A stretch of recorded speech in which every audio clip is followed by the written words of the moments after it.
Hello and welcome to the Box to Box podcast. I'm Taryn, your host, and today I'm joined by David and Amos. So, fellas, how are we doing this evening? Oh, good. Good. Glad to All hear good, it. yeah. Glad football's back. Definitely.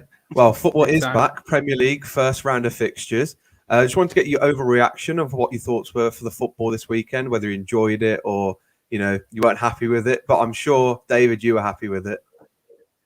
Just a bit, mate. Yeah, just a bit. It was a hell of a drive down to Norwich, but when you see that 3-0 win, it doesn't mean nothing. Do you know what? Just overriding emotions, we're just like so happy to see. Obviously, a lot of Norwich fans as well, but just football fans out. Like there was, I don't know whether you've seen Carrow Road. So one of the away fans' pubs was over the other side of the canal. So we walked over this canal, and there's like Liverpool fans on one side, Norwich fans on the other side. The pubs are just full. Just seeing people back is just like, it's just amazing after the year and bit that we've had of nobody being able to go to a game of football. And obviously for me, it was good that I watched my team win. So happy days. Definitely. Amos, how about you? How did you find the weekend's football? Yeah, I was loving it up until about 4:30 on Sunday afternoon when Manchester City, as they often do, ruined my weekend.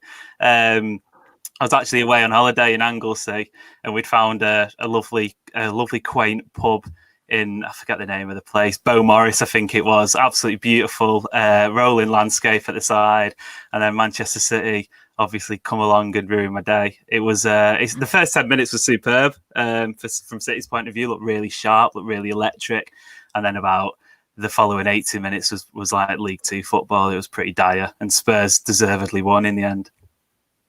Definitely. It was a very good game. And I'm sure we'll start talking about City possibly tapping their credit card again. So I think we'll start off with the latest transfer news. We'll start off with the confirmed ones. I know last night Odegaard moved back to Arsenal after his loan spell. And in the days before, Tammy Abraham has joined up with Jose Mourinho at Roma. David, we'll start with you. What do you think of, first of all, Tammy Abraham's transfer and then Martin Odegaard's as well? Yeah, Tammy Abraham's a little bit of a strange one for me. Just the way he's gone to Roma for so much money. Don't get me wrong, he's a good footballer and he done well for Chelsea, especially when they couldn't spend any money. And he's unfortunate that they went out and bought Werner, and now obviously Lukaku doesn't stand a chance in playing. I'm not sure how much of a relationship he's got with Mourinho and how much that's affected it. I know people are saying he's rejoined Mourinho, but I don't really know how much. I don't know, I might be wrong, but I don't think he was that big a part of the team when Mourinho was last there. Ultimately, I mean, the moves have worked for Lukaku going to Italy, and he's in a similar sort of role where he's been at Chelsea, can't really get a lot of football. It's very difficult, especially for young players at Chelsea, to get any football.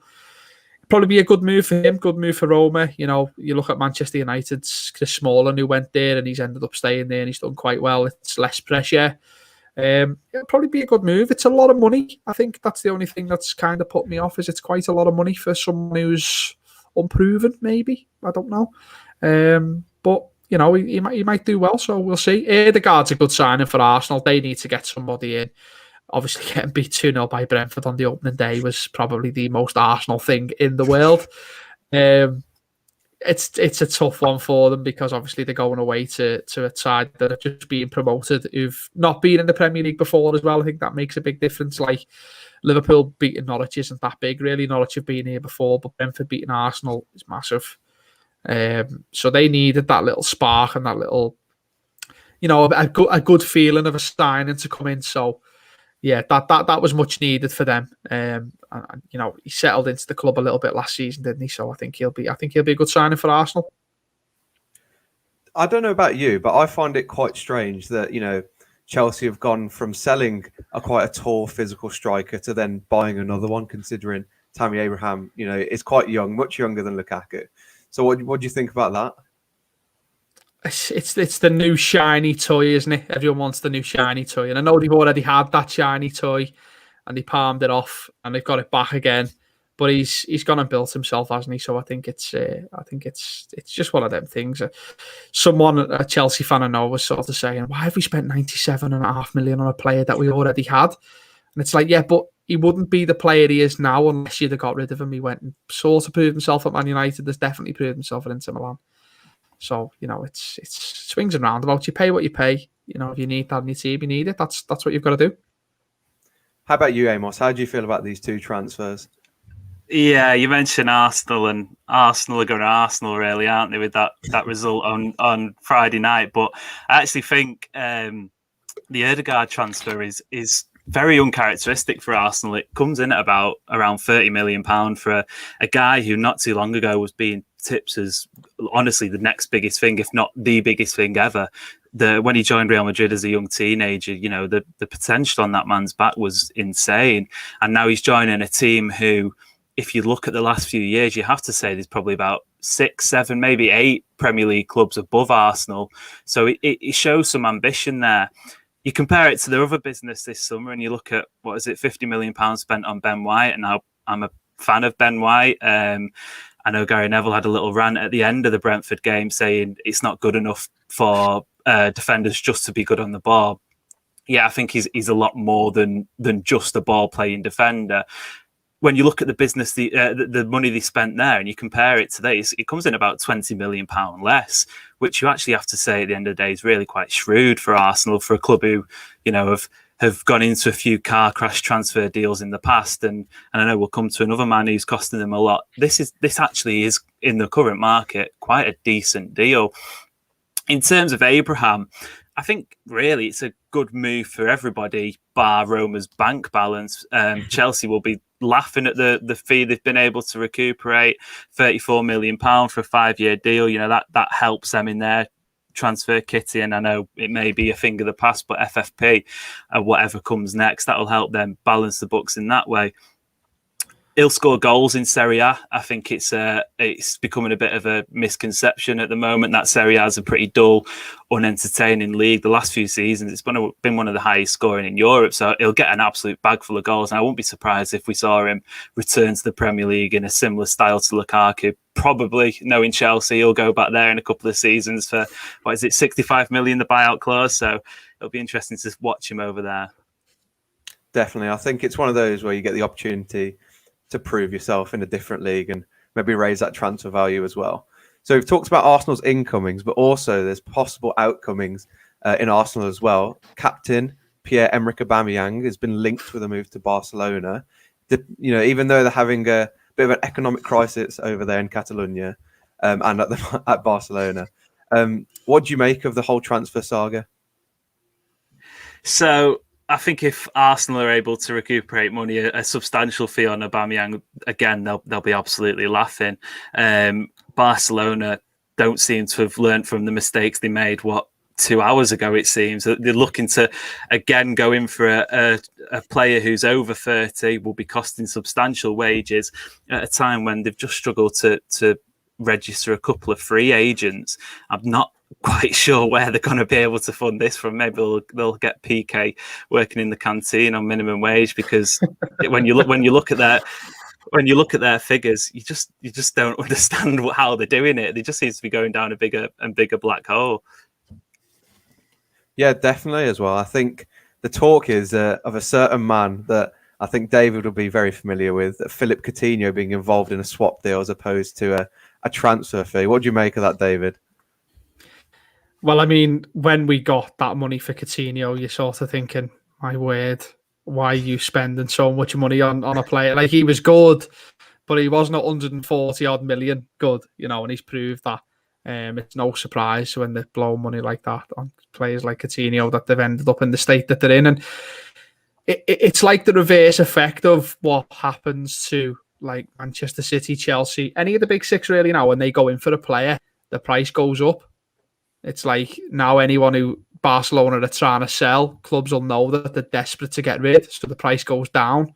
So you're talking like Coutinho could end up going for something stupid like 15, 20 million, because they might just be that desperate to get him out the club that they'll just let him go for whatever they possibly can, get him off the wage bill. It's a bit mad that, they're trying to get Aubameyang and sign other players when they've just let probably the greatest player they'll ever have at the club walk away for free because of financial restraints. Surely they should now be taking a bit of time to themselves and saying, right, we need to just get rid of whoever we can. No incomings, get some youngsters in. You know, Aubameyang, is he really the player you want to be bringing in? Like, again, he's all right, but is he the profile of player you want to be bringing into your club, especially when you're in a bit of a mess? Like, okay, maybe you get him on a bit of a cheap, I don't know what the deal's talking, you probably get him 20 million, maybe less off Arsenal, because I know he's kind of fell out with Arteta, but then his wage is still going to be high. You're not going to get any resale value off him. I don't know. I think it's a bit mad that they're going after players like that. And as you mentioned, Sarah, they are in massive trouble, in debt, and they can't just keep throwing more money at it to get themselves out of debt. It won't work. Exactly. I think you're talking about a rebuild. I know that they've been trying to palm off a few of their youngest talents. I think Moriba is looking to sort of leave the club as well. Do you think that's probably the best way out of it for Barcelona, selling some of their youngest talents, or does that sort of damage them for the future? I mean, at this stage, probably players like Moriba and Pedri and stuff like that, you're probably best building your team around them at this stage and getting rid of some of the more established players. You're probably making a bit more money on them at this stage. If you pick Moriba and Pedri and whatnot in your team, they're probably going to be worth more in a couple of years. You know, they might need to do what Porto do every season for a couple of years to get themselves back in the red. You know, get some good young players coming through, sell them on, just get that sort of system working. Liverpool do it to an extent where they bring players through. I think most clubs do, but you know, getting money for the likes of Marco Grujic and Harry Wilson this year is quite good business, and that helps you. That helps you a lot. So I think getting rid of players like, as you say, Moriba, what's he going to be worth now? You know, he's still kind of unproven. You give him a couple of years in the team, you never know. He could be worth 40, 50, 60, 70 million, depending on how good he is. You're probably best keeping your younger players at this stage and building around them for me. Yeah, I agree for sure. I know there's been one big money move at Man City, but there could be another one on the horizon. Harry Kane. Yeah. He's decided not to travel with Spurs in the Europa League. He didn't train for a few weeks. He wasn't there on the weekend. What do you make of it all? It's a mess. I think from start to finish, it's been a mess. It's emerged this week that Harry Kane didn't not turn up to training. In fact, Daniel Levy let him have signed off for another week on holiday. But you know, immediately you're thinking, if you're so desperate for a move, why on earth are you sat around the sun lounger and in the pool? You know, if you want this move so badly, and it seems like his heart is set on City, an official transfer request seems to have gone in. Get out there and go and make it done. His PR team are going to have to work around the clock whenever the transfer window shuts and wherever he is, because after the European Championships and the love and admiration that was surrounding him after them, it's going to be so difficult for him to enter a stadium in England and not just be met by a chorus of boos, because you saw it against Spurs with Grealish, and you know, Grealish was pretty fair about the deal. You know, he said he signed a contract with Villa last year. He said he wanted to leave to a big club to earn trophies. Some Villa fans took that one way, some Villa fans took it the other way. But so far in the 2 matches he's played for City, he's been booed. Now, take Harry Kane on the other hand, and even if he did come to City, I could see why people would then turn around and want to, the public opinion would want to be negative towards him, because the whole transfer has been an absolute shambles. Whether or not it goes through now, he's always going to have this cloud over his head that the summer of 2021 was just a circus for Harry Kane. Yeah, for sure. I think, like you said, it's been a big old mess.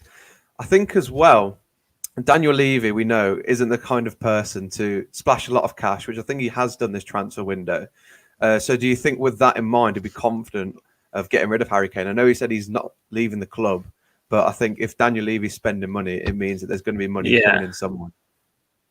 Yeah, well, like you say, Daniel Levy has in the past been tight. We saw that on the Spurs documentary where they were eking out every last penny for every transfer that was going out. One thing that made me laugh this week, however, was the chat that Levy was no longer taking calls from City. So I don't know where that leaves Guardiola, that leaves Bergerstein and the City hierarchy if they're not even having the calls answered. But yeah, they've spent big this summer, which, like you say, is uncharacteristic for Tottenham over the past few years. And they're usually a club who like to work off net spend. So if they're spending that money and they've not got any outgoings, you do question, well, you know, what was the plan to sell Kane, and it's just not happened for as much as they wanted. I know. I mean, another world-class player on the move, apparently, Kylian Mbappe, David. I think a lot has been made of him going to Real Madrid, but also possibly coming to Liverpool. What do you think of it all as well? I think this is one to watch probably next year, next summer. Can't really see him going anywhere this year. The thing that really, obviously as a Liverpool fan, you see these rumours of Mbappe coming to Liverpool and you can't help but get excited. He's such a good player.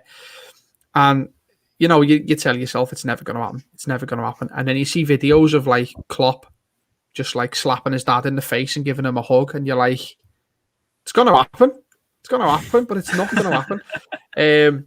He's got Real Madrid written all over him, hasn't he? He has. I mean, the way PSG are at the minute, it's mad because for me, obviously you've got Messi, and Messi's probably the greatest to ever do it, but he's 34, and I think Mbappe is the best player there. If you kind of take him Messi's age and stuff, obviously Messi is fantastic, and on a football pitch is the best player. He's untouchable for me. Obviously Ronaldo's up there with him. But Mbappe is like the next best thing, if you like. So for PSG to just let him walk away might be a bit strange. But I mean, is his contract run out next summer or something like that? Yeah. Is it a clause kicks in? Is his contract runs out? You cannot let him walk away for free. It cannot happen. PSG have got to move heaven and earth to even just keep him, like get him to sign a new 2-year contract and then sell him for anything you can, because he's just a phenomenal talent. If he moves to Real Madrid or Liverpool or wherever he ends up, that's going to be arguably the best signing that anyone has ever made in the history of football if he walks away for free. I mean, there's been some good free transfers in the past, but my word, that will be number one. It'll be untouchable. So that's probably one to watch for next year, but it's certainly, he's that big of a player. We're already talking about it this year. I think financially, though, in reality, who can afford him? I think we know that the Spanish clubs are in a bit of trouble with debt, and salaries and financial fair play. City, I think, have put their cards on the table already. Juventus don't really seem keen to spend as much money. So, in reality, is there any clubs out there who you think can realistically afford Kylian Mbappe this summer?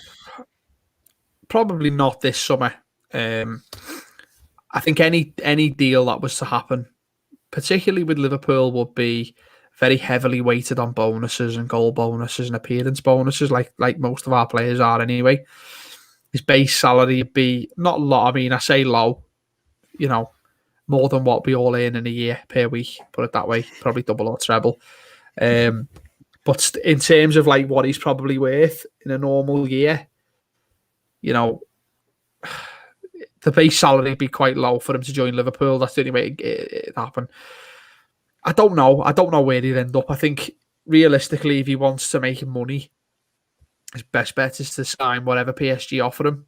As you say, if City get Kane in, is there going to be enough? There's enough money, but I mean, is there enough within the wage budget and the structure at the club? And is there space in the team for him? Probably. He's that good. He makes space for himself. But I think his best bet, if he's after the money, is certainly to stay at PSG. If he wants to go and play football and enjoy himself and probably win some trophies, maybe a move to England is probably on his cards. It could go anyway. It could all be rumours for all we know, and it could just be his agent stirring it up to get more money out of PSG, and he doesn't end up going anywhere, unfortunately. Amos, what about you? Where do you think Kylian Mbappe will end up? Yeah, it's bizarre, isn't it? Because you'd think any footballer or even non-footballer, the one place you want to be at the moment is Paris Saint-Germain. It seems the entire world is revolving around that club at the moment. By all accounts, his dream has been to play for Real Madrid, and it's a cliche that we hear a lot. But you have to accept that players have those dreams, and they have those ambitions. Barcelona and Real Madrid, certainly, say pre-2015, when it started to go downhill a little bit, they were the epitome of European royalty. That was where everybody wanted to end up. That's where everybody went if they were good enough. So maybe Real Madrid for our eyes and our thoughts aren't where they are now. But for a footballer, there's still the hope that he could be the one to resurge Los Blancos and take them back to the European pedestal again. That's probably his hope and his dream. He got to have one of his dreams fulfilled in the Euros by playing with Benzema, and I know in the French media he spoke about that really he warmingly spoke about that. So if he could get to do that in the latter parts of Benzema's career, take that mantle and sort of carry on that legacy of a really fantastic French striker, then I'm sure that'll sit well with him. Sometimes players don't want to be around the best, and maybe that's what's going through his head. He wants to be the best on his own, and is no doubt insane at the moment. When you look at that Real Madrid squad, their star players have either left in the case of Ramos, or they're touching the latter part of 30. So he'd no doubt be the idol there, and he'd be the person or the footballer he aspires to be. I think for sure. I think Madrid doesn't compare to Merseyside, but we'll move on from that quite rapidly. From big transfers. Not go as good I mean, I can see him here. I think we've spoken a lot about PSG. I don't know. You have to speak to him. We'll find out when he comes to Liverpool, won't we? Well, the only other thing I was going to say, mate, is like as much as he might, I don't know, he might want to stay at PSG. He got whistled, didn't he, at the weekend by his own fans and stuff. So you don't know what that sort of impact is of that as well. He certainly won't get whistled at Anfield. So yeah, come on, Kylian. Well, I think do the right thing, mate. He said himself, he was like, you've got no other choice. You said that you wanted to be competitive. You wanted the best team, and you've got it here. So you've got no other, other option, I guess. So I think he's stuck. Speaking of PSG, I think their big transfer, which I think we've glossed over a bit, Messi moving to France. I think that has brought about a big sort of talk about financial fair play and whether it's really working or whether it's not really doing its job.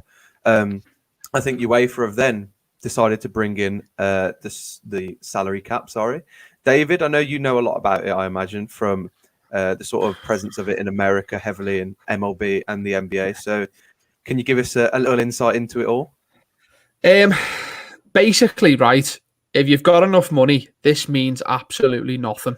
So in baseball particularly, I'm not massive on basketball, but in baseball particularly, the Los Angeles Dodgers just go well past the luxury tax threshold, and I think the last time I checked, they were paying something like 50 million. I don't know whether that's a month or I don't know. They're paying like 50 million just in tax because they've gone over the threshold. So for teams like Manchester City, for teams like Paris Saint-Germain, probably Chelsea, to an extent Manchester United, maybe Arsenal, Liverpool, Tottenham, I don't know. They might just go, well, we'll go over the luxury tax. It's not an issue. Even the likes of Barca and Real Madrid, the revenue they make. Basically, they'll set a cap on how much a club can it'll either be on wages or it'll be in total expenditure, and you'll get taxed so much. So I think in the NBA, it might be like $1.50 for every dollar that you are over the tax, over the threshold. So it'll be something along those lines. But as I say, for those that have got that sort of money, like as I say, the Dodgers have. I think the Red Sox have gone slightly over the threshold as well, just before the deadline was the last time I checked there. It doesn't really mean anything. If it's coinciding with FFP, then there's a chance that might work. But I mean, as we've seen, FFP doesn't work. It does, but there's a way to get around it, so it doesn't. If that makes sense. So yeah. It's a nice idea, but at the same time, it's like, well, for those that have got the money, they will just see this as an opportunity to sort of give themselves a competitive advantage by we'll spend the extra 50 million a year or whatever it is. It's not a problem to us.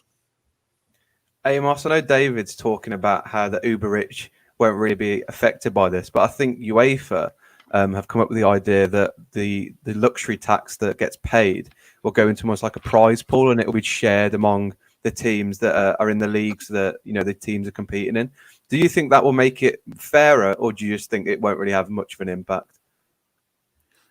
Yeah, so we saw probably Michel Platini's biggest brainchild as UEFA president this summer when what was meant to be last summer when he designed the pan-European Championship spread across, 12 host cities in the end. That was one of his brilliant ideas as UEFA president. I want brilliant inverted commas for those who may have not picked up on the sarcasm there. And I think FFP is another one of his incredibly foolproof ideas that is it 11 years or so since it was brought in 2009? I think so, yeah, something like that. Yeah, we're already seeing the cracks of it. The thing it was designed to do hasn't worked. It's clear to see that. You look at the numbers. Take PSG, for example. Yeah, they may have only spent £60 million in transfer fees this summer, but when you look at the wage bill they're spending over this next 12 months, FFP is broken. In terms of the next progression of financial control in European football, it's going to shape the landscape of European football for the next, hopefully, past 11 years that FFP has lived for. And, you're hoping for the next 25, 30, 40 years, this will hopefully balance the nature of competition out. Whether or not it works, I'm not too sure, because as has been mentioned, if you've got the money, you'll pay the money for the tax, and it's almost like a get out of jail card if you can afford it. How much is able to be reinvested in the inverted commas lower clubs in European football waits to be seen. How much will be in that kitty also waits to be seen, because it's okay saying, yeah, we'll put it back into, say, for example, outside the top 5 leagues or even a bit further down.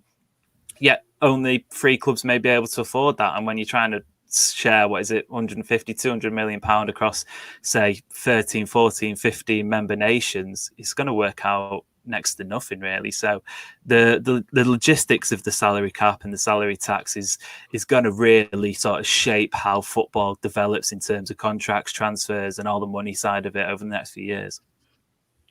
I'm quite just interested. Want to jump in there. Taran Dan's put a comment in basically saying what me and Amos have said, essentially punishing those with more money than God financially makes no sense whatsoever. As we say, if you've got the money, PSG, City, Chelsea, potentially, you're just going to say, yeah, it's like signing another Lukaku. We can do that, whatever. Yeah, yeah. And I think we'll start to see. Sorry, Taran. I think we'll start to see more of these sort of the sides PSG are currently building. When you look around, and for want of a better word, it's Galacticos really everywhere. I think that's something City wouldn't mind doing. Maybe more of an English spin on it. So Harry Kane, for example, and trying to build a real English super club. And I don't think Bayern Munich would mind being able to spend a little bit more in Germany as well, prizing those talents away from the Bundesliga. I think with what we've all been talking about, I'm quite interested to see what you think. For me, do you see the changes in terms of, the salary cap as necessary and it needs to be brought into football? Or do you see it as almost like an Americanization of sort of European sport? I think we've seen with the Super League, the playoff, and certain other things, there's been quite a big of an American influence in Europe in recent years. So do you think that's part of the reason, or do you think it's just something that needs to be brought into football over here? I'll start with you, David. It's a tough one because the traditionalist in me says, we don't need to change anything. Particularly football is great as it is. We love it. The raw emotion that we have when we go to match. And I know it's changed quite a lot. It's become very business-like. I was having a discussion, let's say, not an argument, with one of my mates before the Norwich game last weekend, and he was moaning about FSG, and I was saying, yeah, but you're not going to get anyone any better who efficiently runs the club. I know we all have this dream. I know Amos is probably a bit different to us. We all have this dream of having someone that has a lot of money, can spend a lot of money, and also loves the club. I think City have got that, Leicester have got that, PSG have probably got that. Not everybody can have that. There's not that much money in the world to give every club someone like that. So in terms of how we are, we have to be sort of wise with what we spend. So in that side of things, the business side of it is already kind of taken over. It's become very much business-like. The other side of me says, like, as someone who enjoys American sports, they do get it right. They do understand how to make it more enjoyable. But I don't know. I mean, the Super League was wrong. It was just a wrong idea. The salary cap might not be a wrong idea, even though it's a very American thought process behind it, and it's tried and tested. It's not all of the leagues over there, I don't think. There's luxury taxes, but there's not salary caps in every league. Like you've got the NFL, for example, where there's a strict salary cap. You cannot go over that cap. But do we need it in this day and age? Maybe, because things are getting a little bit out of control. If you even look at the last 10, 15 years of how much, back in like 2009, if someone spent 30, 40 million, you sort of went, wow, 30, 40 million on one player. That's a lot of money. Now, like Liverpool signed Canate for 40 million. There's someone no one batted an eyelid. It was just like, yes, good money. Now we're talking 100 million, 125 million, nearly 200 million for Neymar and Mbappe. That's big money. So I wonder, do we need to sort of rein that in a little bit, especially when you've got like so many people who've lost the job during the last year. Money isn't going up for the NHS and all those emergency workers who were just superstars and deserve more money. But yet we've got, Man City throwing 125 million at Harry Kane, Chelsea are throwing 97.5 million at Lukaku. I just wonder whether it's a necessity at this stage, whether it's an Americanization or not. I just wonder whether we actually need it to just rein things in a little bit and say, just hang on, let's just calm down. And I think also, as another side point, I'm rambling a bit, but it might give more opportunities to young players to come through. If teams are sort of going, well, actually, we can't spend 30 million on a new right winger, but, we've got someone there in the youth team and we can maybe bring in as backup for a bit and see if they can make it. You might get more young players coming through, more opportunities to develop. Don't know, it's food for thought, certainly. No, I think that's definitely valid. Amos, how about you? What are your thoughts on it? Yeah, just picking up on the point David made there about seeing younger players coming through. I follow cricket quite a bit, and ongoing at the moment is a new competition, the 100. And when that started, it is about as American as an idea as you can get. It's a franchise league. You've got, I think it's 8 teams across the country.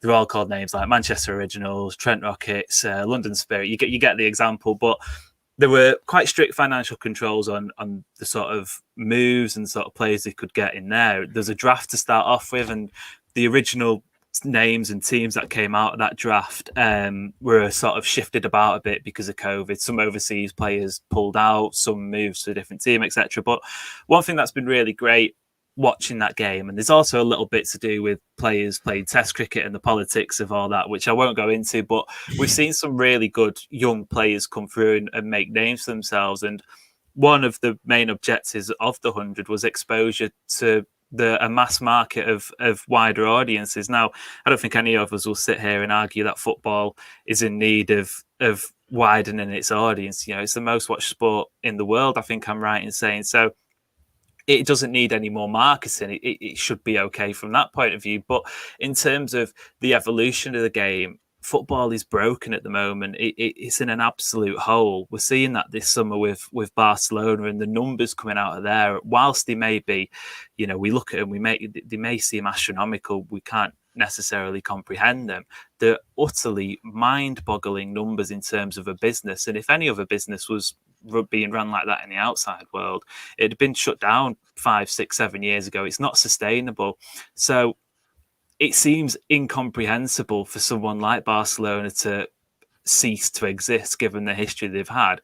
However, at the end of the day, when the money runs out, it runs out. And we could be looking at a future, if it carries on like this, where a European football landscape of Manchester City and PSG dominating and being a duopoly over the European football landscape. Whilst as a City fan, the trophies might look good in our cabinet, from a personal point of view, for a lover of football, it's not necessarily where I want the games to be heading. So change needs to happen. Yeah, that's undoubted. Like I said, FFP hasn't worked. So, and even from the opposite side of you, the investment side has just served to protect the established clubs it tried to protect the established clubs. AC Milan will testify against it doing that, but FFP is broken. Something needs to change. If this is the next best option, then the sooner it comes in, the better. I think we could be talking about this all night, to be fair. Just keep it going. I think we need to, don't we? I think we're at a point where, as Amos says, we could potentially be looking at 2 clubs who win the Champions League every year, maybe. I don't know. If we let things continue to, it's out of control. It is out of control as it is now. And I don't know. I think it maybe in an ideal world, you just have clubs that self-sustain, and obviously that means the likes of your bigger clubs of the top 6, maybe 7 if you include Leicester in England. Your Barca's, your Real Madrid's, your historically more successful clubs will always generate more money and always be able to spend more money. Is that the fairest way to do it? Maybe not. You could argue that teams like Leicester have forced their way into there, but then they've done it from having a tie. I don't know if he's a billionaire or he's a millionaire, and he's obviously helped them along the way. It's difficult because then you're sort of saying like Burnley are never going to be in the top 6, which I suppose at this stage, any Burnley fans will sort of go, well, yeah, we're not going to be in the top 6, but then surely they should have an opportunity to be in the top 6 and have that dream. Whereas, it's a close shop, isn't it? It's a close shop. Definitely. There's no way Burnley are ever going to finish in the top 6, getting the Champions League. It's not going to happen. And that's not really their fault. That's just the restraints that have sort of ended up being left on them by the way that the whole not even this country, football in general is run. But I mean, I certainly don't know what the answer is. Salary caps might be the right thing to do. Measuring revenue might be the right things to do. I think the way the TV deal split in England is good. I know that doesn't happen in Spain, or it might be happening soon, but it certainly doesn't at the minute. I don't know what the answer is. I really don't know what the answer is, but we've got to a point where it's well out of control now, and I don't know how we get back to any sort of... I mean, I don't know what normal is, to be honest. This might be normal. I don't know what it is. We just need a reset. It just needs a big finger on the reset button and we all start again. Yeah. I think maybe you sort of go, there's no transfer fees anymore. Yeah. It's just free agency. If people want to move, you don't get any transfer fees. Yeah. And just wipe that out that way. I don't know. But then again, I'm trying to think of ways that you can just open up the competition so that, Crystal Palace can become a force in the Premier League. If Mo Salah decides he doesn't want to play for Liverpool anymore, he's not going to Palace. Do you know what I mean? So I don't know. I don't know what the answer is. I don't. I think I don't know what the answer the big is to a spectre lot of of the things Super in life. League has sort of added to this, definitely. Yeah. But yeah, I think from one hot topic of debate, we'll go back to another one, VAR from last season, that I think for me ruined quite a bit of football. But I think in the opening weekend, I think it had quite a big improvement over the Euros, seeing it being refined. I think referees letting a few things go. It wasn't perfect. I think I picked up on a few incidences. The Arsenal penalty that we can talk about, which I think should have been given. I think Burnley's goal, where Tarkowski decides to steam train through Morpay. And I think as well with the new offside rule, thicker lines and stuff like that. I think Bruno's third goal, where he's just, you'd say last season he's offside, but this season he's in line. That was given. So Amos, I'll start with you. What did you make of VAR in the opening weekend? My one issue with VAR has always been I don't have a problem with referees getting decisions wrong as long as those decisions are made swiftly and they're made succinctly.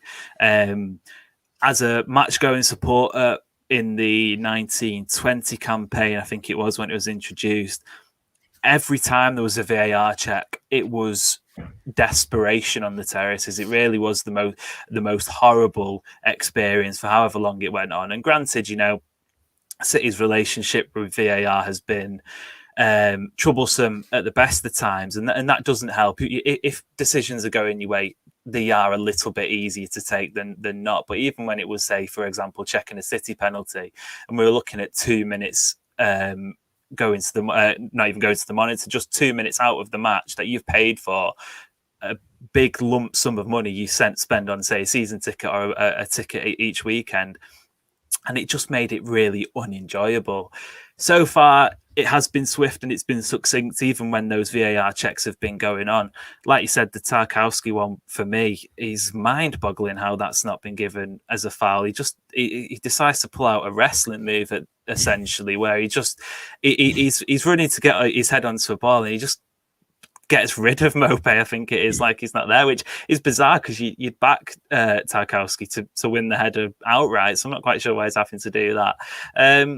The Fernandes one was probably offside last year, but like you say, I think it was his third goal. So in terms of the context of the game, it didn't necessarily matter so much. And like I said, the check was quick, it was fast, it was probably no longer than 30 seconds. And you go, right, okay, even if his left toenail is offside, fair enough, it's marginal, benefit of the doubt to the attacker in that situation. So like I say, as long as it doesn't take 45 minutes to get a corner decision right, I'm not complaining really, but it does seem to be a bit more positive so far.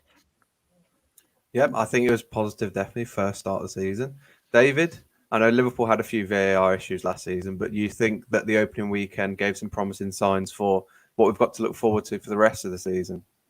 Absolutely, yeah. I mean, as Amos referred to there, going the match when there's a VAR decision is just the worst. It is the worst, especially if it's a goal and you've scored and you've celebrated, and then you go, "Oh my God, VAR!" You know what I mean? But it might be me. I don't think there was one at Norwich, Saturn. Am I right in saying that? I don't remember VAR getting involved at all.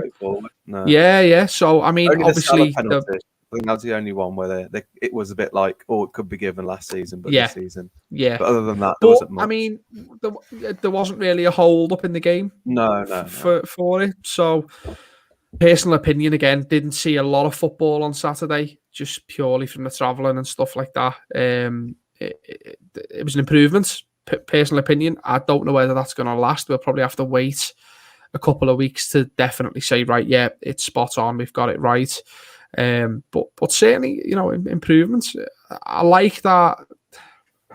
I like that they've looked at it and gone, right, well, that's not right, and we need to change that. And I also understand that, as you said there, Bruno Fernandes scores, and you go, oh, well, last season that would have been. You're always going to get that. You know what I mean? Like when the VAR was here, when it first came in, people used to say, well, if there's no VAR here, that counts. You're always going to get people referring to, some people don't.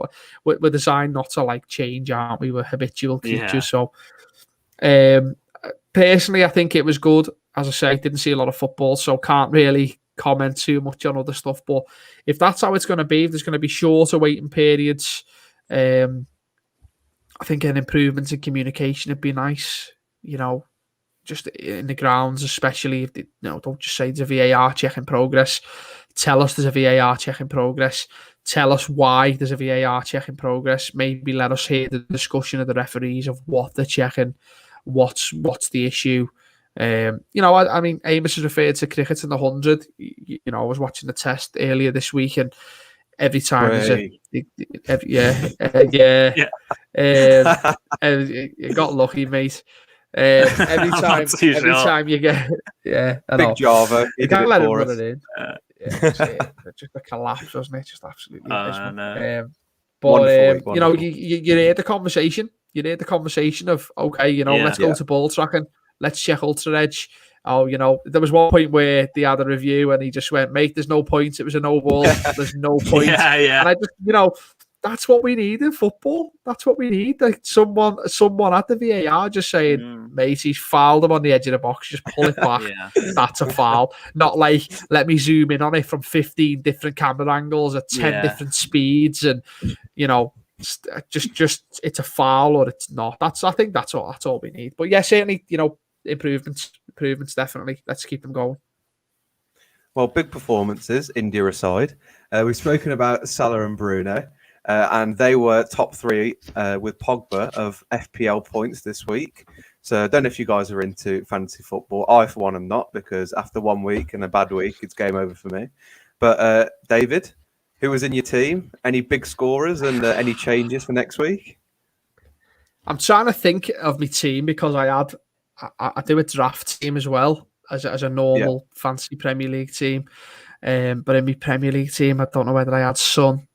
So he obviously got me a few points. I went for Shea Adams, who I'm probably not going to pick going forward. I just assumed that Danny Ings going, he was going to be someone. I know he got an assist, but with Adam Armstrong there, he's probably not going to score that many goals. I had a couple of City players in there. Unlucky. The one in there, I don't know. I had Mendy in there. Mason Mount got me a few. Mason Mount got me a few points. I had Kasper Schmeichel in goal, so he's not bad.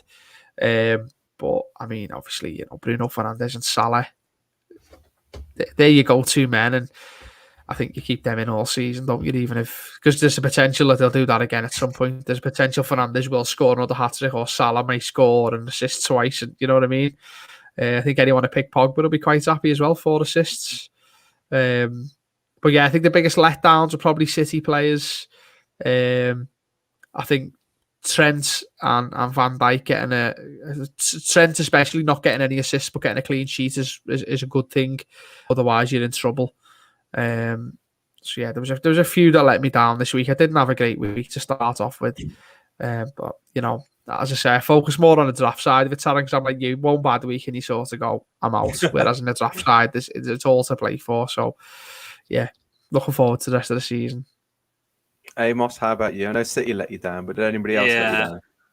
Well, actually, I tend to sort of steer away from picking players in my own club because I tend to think I'd jinx. I actually had Mahrez in there because I'm thinking Sterling not necessarily fully fit after coming back from the Euros, blah, blah, blah. But I back Mahrez for a good start to the season. It may come on Saturday against Norwich, but not at the Tottenham Hotspur Stadium anyway. I was looking at my phone at about what would it have been about 1:30 on Saturday afternoon. I'm seeing some of my mates who had triple captain Bruno Fernandes already, and they're on like 950 points, and I'm sat there with 2 from Ivan Toney and a couple from Luke Shaw, but. I went for Salah. I think you have to have one of Fernandes or Salah in that midfield. I went for Salah. I captained Salah, so it was bittersweet seeing him pick up a few points to start off the season. In terms of who I'm looking for the next couple of weeks, I think we have to sort of throw Lukaku into that mix of must-haves. I think he comes in on the official FPL one at about 11.5 million, which is. I think he's the second most expensive striker behind Kane. So he's someone who I don't think there's any doubt he's going to get, for me, minimum 15 goals. I'd be surprised if it was less than 20, to be honest. So looking at him, Gundogan, I'd probably get him out. Last season was exceptional for him. He picked up a knock on Sunday and probably will sit Norwich out and return for Arsenal, but I reckon he'll be deployed a bit deeper this year with Jack Grealish coming in and maybe taking that sort of advanced number 8 role, if you like. In terms of other players to get rid of, I think if anyone's still got Ben White in there, they should probably ditch him before Chelsea and City await Arsenal in the next couple of games. And actually, Edouard Mendy, I was looking at Chelsea's fixtures and they're being tipped as, and rightly so, being tipped as one of the favourites for the league. But I think they've got Arsenal, Liverpool, Tottenham, Aston Villa, and City. I think they're the next 5, which is, they could if they get a decent amount of points from them, players in FPL and Chelsea as a club themselves will be laughing. But there's potential banana skins for Tuchel early on. Well, for FPL tips, definitely go to Amos because but I think we've had a really enjoyable chat about football so far. But I think one thing we do need to address, especially with fans being back, was certain instances in certain games. I think before the Leeds United game, there's quite a bit of violence. I know at Liverpool versus Norwich, there was some homophobic chanting, and I think as well in the Championship, the Derby game, racist and homophobic chanting as well. David, I think we've been over this topic plenty of times, but it's quite devastating to see it over and over again and not much improvement. What do you make of it all? Yeah, I mean, obviously I'll start with Liverpool. Personally, I wasn't aware of that being a homophobic chant. So call me stupid, call me ignorant. I always thought that Chelsea Rent Boys chant was just aimed at like Chelsea players being mercenaries and not really, homophobic. Obviously, now that people have said that they are offended by it and stuff like that, I mean, I certainly won't chant it again. I wasn't aware of it being taken like that, so it's wrong. It's completely wrong, and it won't come out of my mouth again. The United Leeds stuff is a bit dated, isn't it? Like, I understand that they haven't played each other for a while, but come on, it's 2021. Like, don't be going football just to have a fight. It's so stupid. We go to football, we have a good bit of banter. Do you know what I mean? Like, we'll give each other a bit of grief and whatnot. And obviously the fans will sing at each other. But, when you get out the ground, We're all human beings. Let's just go to a match and enjoy it. It is the most ridiculous thing I have ever seen in my life. And I'll tell a personal story. And this is going to sound a bit mad when I first tell you, but I'll explain what I mean. The Leeds hooligans are some of the most polite I've ever met in my life. And I'll tell you why. We went to Leeds about 2010. I'm going to say we were kids. It was the Carling Cup, it was called at the time, now the EFL Cup or the Carabao Cup. And we beat them 2-3-1, I think it was, something like that. Anyway, we walked out after the match. We were on coaches and we walked over to the coach park. It was like Pac-Man. If you looked at it from above, there was just people running in and out of coaches everywhere. We were just like, do you know what? Like, if it goes off, it goes off. We're not going to go looking for it. Just walk back to the coach, see what happens. Anyway, this lad comes running round the corner and just stops in front of us. And we're like, right, it's going to go off here. Do you know what I mean? We're going to have to sort of do something about it. And he just looked at us and said, do you want to have a fight, mate? And we went, honest to God, do you want to have a fight, mate? And I went, I'm all right, mate. It's all right, no worries. I just ran past me. And I was like, how polite are you? Like, just to ask me, would you like to have a fight, my friend? Like, I'm all right, actually. And he didn't just swing for me, just went, sound, so yeah. But yeah, I mean, it's daft. It's daft. I certainly don't go looking for stuff like that at football. Any sort of discrimination doesn't belong in football. There is a fine line between giving people a little bit of stick and giving people, going across that line and being abusive and discriminatory. As I say, I always just thought that Chelsea Red Boys chant was not. I mean, Taran, you'll know the guy from Red Men TV was saying, this is a few years ago. They're all Red Boys, mate. They're all Red Boys. At no point did anyone say he's being homophobic. And as I say, fair enough. If that's what it means, then fair enough. I mean, I won't chance it again, as I say. But at the time, I never ever thought anything of it. I just thought we're just making a point that Chelsea with the original Man City, if you like, when they came about 2004, and were just buying anyone they wanted, throwing money at it. It was never seen in English football before, and I think that's where it came from for me. Anyway, it was just that they're all mercenaries. They just spend a load of money. They're only going there for the money to live in London and stuff like that. So. I didn't see any racist or homophobic chanting at Derby. I've just read about that. It's wrong. Nobody should ever go to a football match and feel uncomfortable. Everybody should be welcome at a football match, It's tough because we've had all the online stuff as well, haven't we? And that, people are finally starting to get arrested and things like that for online abuse. And we're seeing what Saka and Sancho and Rashford had to put up with after the Euros, which is horrendous. And it's just sad. It's just sad that it comes back into, it's supposed to be such a happy time. Fans are back at the stadium. And we get to this point again where we're just talking about like discrimination and racist abuse. I just wish we could just turn it off in people. I just wish we could just turn it off. Do you know what I mean? There's no there's no difference between anyone who's got a different gender to you. Well, there's differences obviously, but I mean, they're all still human. Do you know what I mean? We all just want to go to match and, well, some of us want to go to match and ask people, would you like to have a fight today? And some will say no. Some of us just want to go to a match and enjoy it. So I just wish we could turn it off in people. I do. Definitely. I think the biggest thing that's come out of that is you've said that you were unaware, of the meaning of the chant. So I think the biggest thing has got to be education. And going forward, I think education is the biggest thing for everyone. Do you think, Amos, that's the thing that can sort of combat this and make changes, educating people on the true meaning of things and sort of keeping them up to date? Because I think that's the biggest thing as well is times change, meanings change. And I think by, keeping everyone updated and sort of aware of, everything that goes on in the world, do you think that will make a big difference and we won't see as much of this in football stadiums? Yeah, so just touching on the Man United Leeds thing, I was watching the videos and I'm seeing Cafe Nero chairs being flung down Oxford Road in Manchester. I'm just thinking that's so at 11 o'clock in the morning. Yeah, like what are you doing? I wouldn't have made it back. I know. Just sit down and have a brew. I actually spent most of last year writing a dissertation on football hooliganism, so it's a topic that has clouded English football for, you're talking well over a century, really. The sort of the hot point really was post-war, the 1960s, 1970s, 1980s, and we speak about racism in football now. Not too long ago, in the sort of past form, not the Britain First political party as such, but that motto of Britain First. So when you look at where we are now and the inclusivity that is available throughout the football pyramid on most Saturdays and Sundays and even through the week, on terraces, it's a godsend. It really is, because we're seeing generations of football fans growing up in a world which is completely different to the ones their dads may have experienced, their mums may have experienced, and whatnot.